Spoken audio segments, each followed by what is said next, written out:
Hey everybody, welcome to TIW Podcast. I'm Eric, and today I watched Doom Patrol Season 1, Episode 9, Jane Patrol. This episode is really cool. It gets kind of intense in parts, but we left off the last episode. Karen, one of the personalities of Jane, was about to get married when Cliff was able to interfere, unwavered, unaffected by Karen's was it love spell, and instead of Jane coming back or anybody coming back up to the surface in Karen's place, nobody does. She is completely vacant as far as the surface goes, and so they take her back to Niles's lab, and are trying to figure out what to do when the Larry's entity, the negative being, whatever they call it, he leaves Larry and he connects. Okay, first of all, most of this episode takes place in the underground, where all of Jane's personalities reside when they're not out on the surface, and is a really interesting portrayal of this, with all these connecting subway tunnels, and they all connect to all these different memories. And so Jane is down there. She's just observing all of her other personalities being very mad at Karen, and then they notice that Jane is there, and they try to get her to go back up, and she agrees to. But as she's taking the train, with driver 8 at the helm of the train, it was pretty cool that some of the personalities look like Jane, and some of them are look completely different. And I felt like that was kind of like, it wasn't exactly explained, but shortly after this, I thought it made sense that those are how the different personalities see themselves, perhaps. And that's how they manifest in the underground, because the entity connects Cliff and Jane, touches both their heads, connects their minds, and Cliff enters into the underground. And first he meets driver 8, but then he meets Penny Farthing, who had a run-in with Jane right before that, and a memory of this beautiful, like, nature scene with like a river and flowers and all of that. And so Penny is trying to help Cliff to help Jane, because Jane is headed to a very bad place, to this well that is going to basically end her life. And there would still be the other personalities. Maybe, I don't know, but it would absolutely mess things up for everybody, because they're talking about the equilibrium and all of that with having a primary like Jane in control, because you learn that there was another primary. It was like, oh, I didn't write down the name. It started with an M, I think. It might have been Meredith, or, oh man, something like that.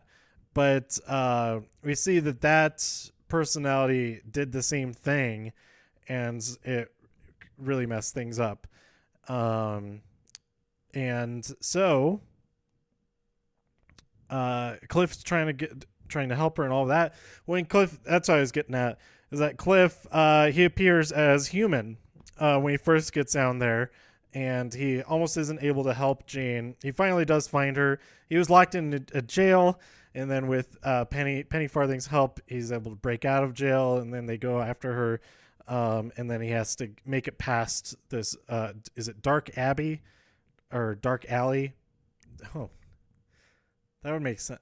It's something like that, but it's this very scary creature lady with scissor claws. Not scissor claws, but knife claw. Like, she's scary.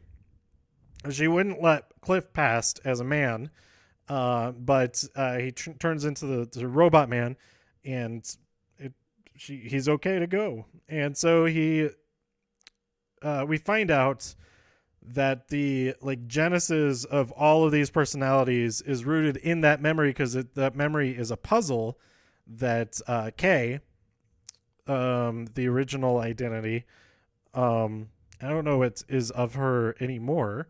If everything's split so that she doesn't actually exist anymore, I don't know. But her dad abused her, and thankfully we don't see that. But it's made very clear what happened.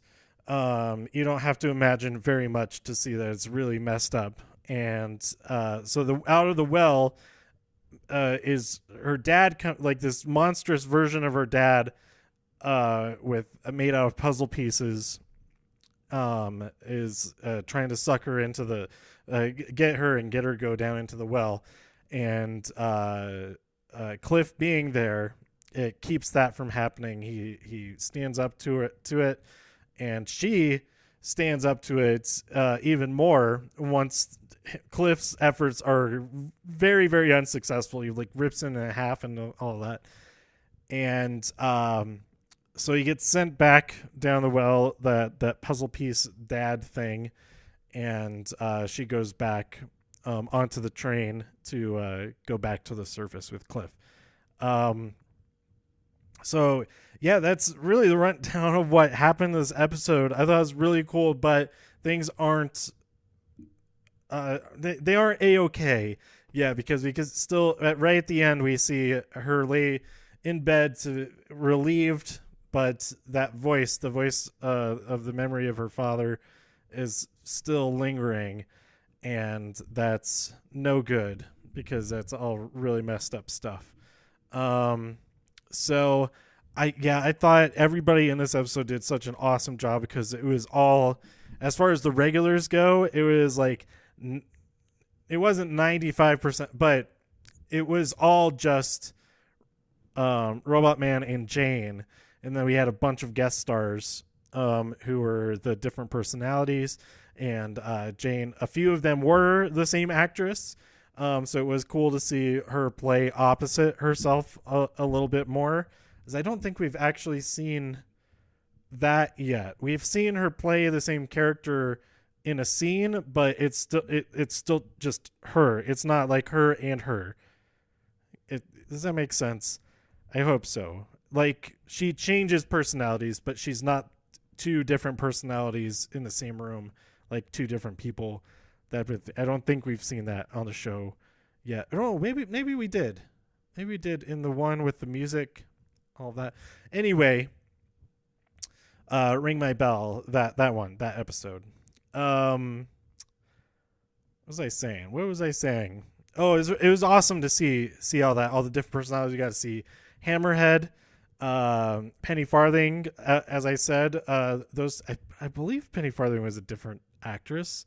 There's so much I think it was a different actress, but at the same time, she's like wearing completely different clothes and like a hat and all that kind of stuff, that I wouldn't be surprised if she actually was the same actress. I guess I could look into that, but I also don't want to accidentally spoil upcoming episodes, because I still have a bunch to go.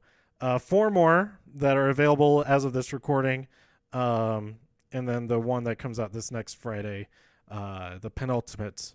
I keep mentioning just the penultimate because it's not really a spoiler. A lot of these are kind of spoiler, like Jane Patrol. You can assume that it's about Jane. Penultimate is just referring to it being the second to last. I don't think it could actually end up being a spoiler. I don't know. We'll find out.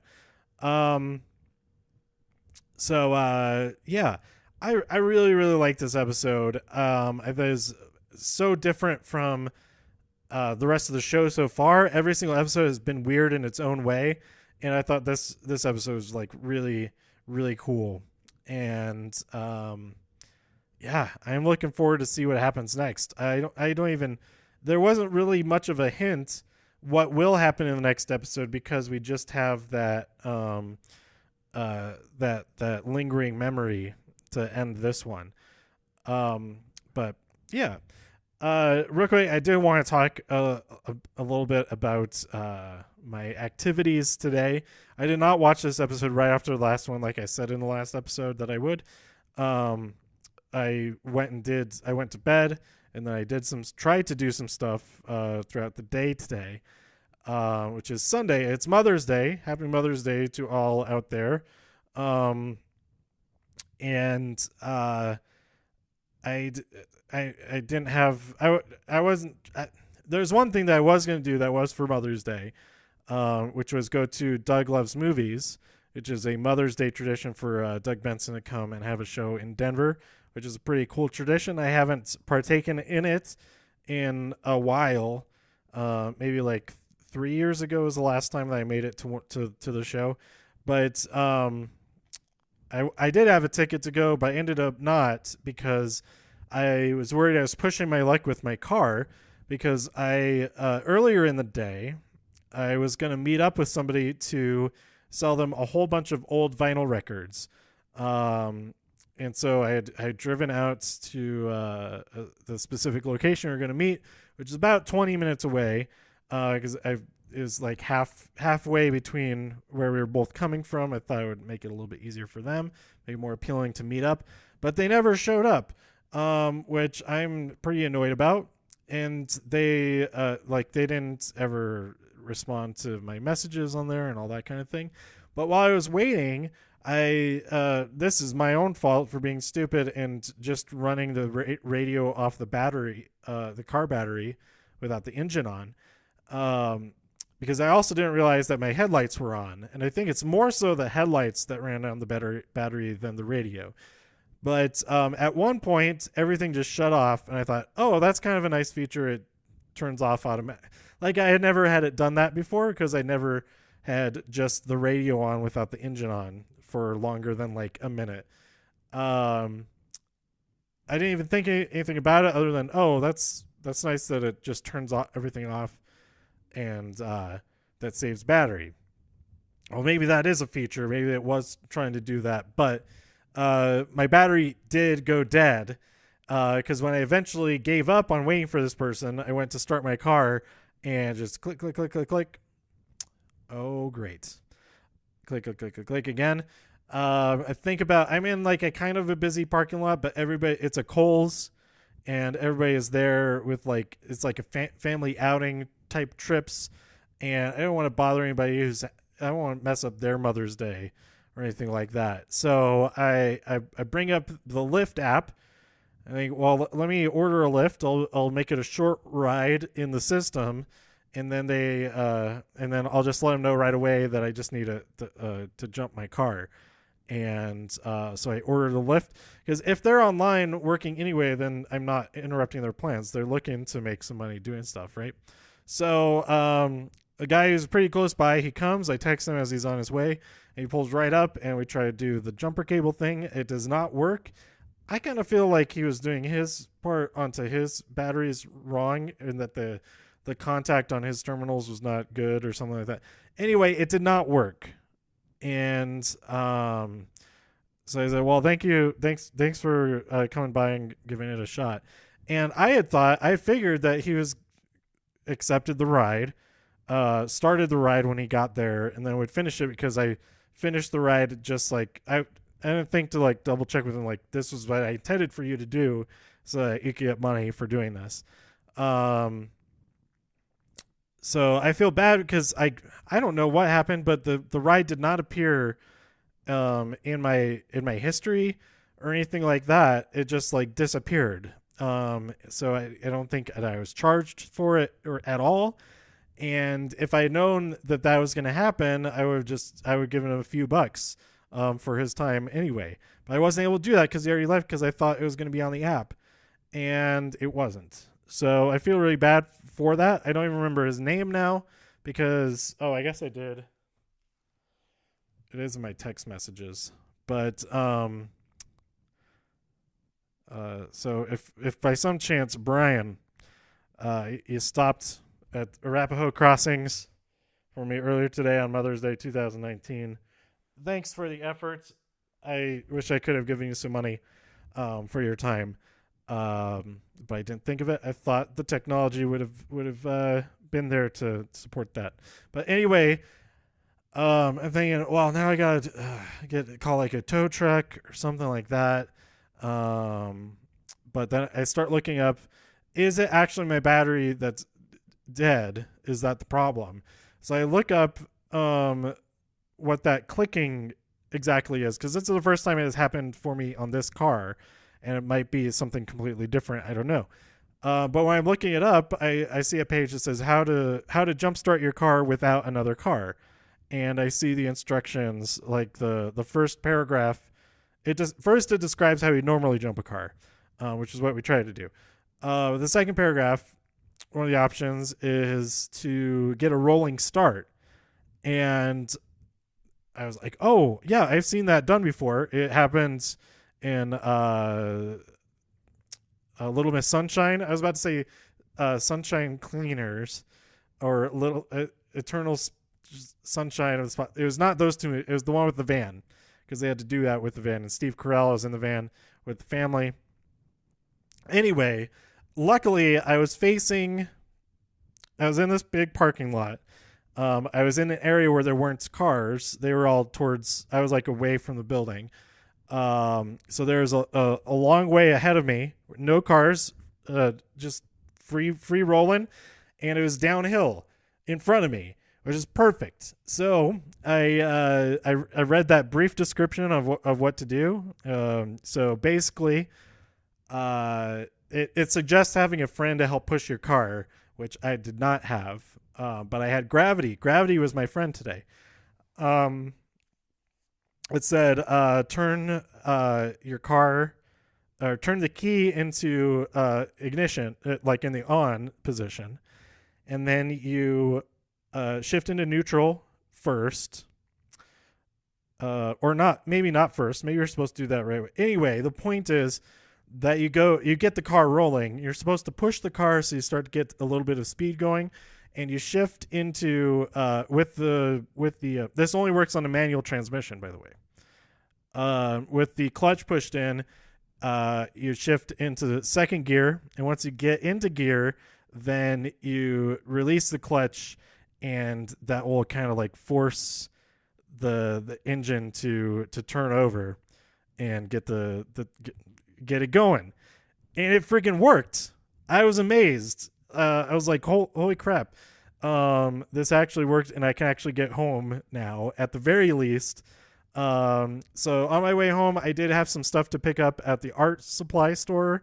I left my car. I took the risk and left my car running in the parking lot while I ran in real quick. Like, it was a short visit, and it wasn't very busy, so there weren't hooligans looking to steal cars out of the parking lot while I was in there. So I did that, and then I went and got some drive-through because I wanted to keep the car running for a good amount of time. So that would hopefully, if the battery was dead, I believe now that that is the case, that it would recharge. And so I got the drive-through, ate in the parking lot with the car still running, and eventually got home, got pulled into the garage, and then turned the car off, and then tried starting it again. Started just like normal. Everything is good for now, I think. I hope. But I didn't want to push my luck and, drive downtown, go to this show, and then after the show be in an underground parking garage, which would not have a hill, not have the good setup for this type of situation to do the same fix. So I ate the loss on that, going to that show. But the main intent was to go to that show with my friend Ben anyway. And he got bumped on his flight. He was going to get in this early this morning, but he got bumped on a flight that would get him back into town after the show is already over. So that was like the main reason to go to the show anyway. So I don't see it as that much of a big deal to have missed it this time around. There's your tip on how to. I'm sure you can look up a video of it. It was a page. It was just a paragraph on a page for advanced auto parts, And I thought that was pretty interesting because, like, after explaining that, they were like, well, you could still have jumper cables, but you probably will never need them now because you know how to do this. And I thought that was a really interesting thing because both of the fixes they had, well, I guess the second fix, it is selling you on something to get one of those jumper pack things, which is the way, which is really the only way to do it without another car if you have an automatic transmission, because you can't do the rolling start thing with an automatic. Um, but I thought it was interesting that they would put that out there. They're like, oh, this page really would be selling you jumper cables, but you don't need them if you know how to do this, and if you're in a fortunate enough situation. I will still keep my jumper cables in my car anyway.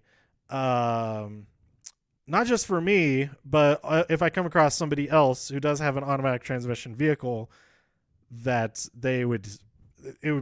we would need the jumper cables to be able to help them out. So I'll still have them in my trunk.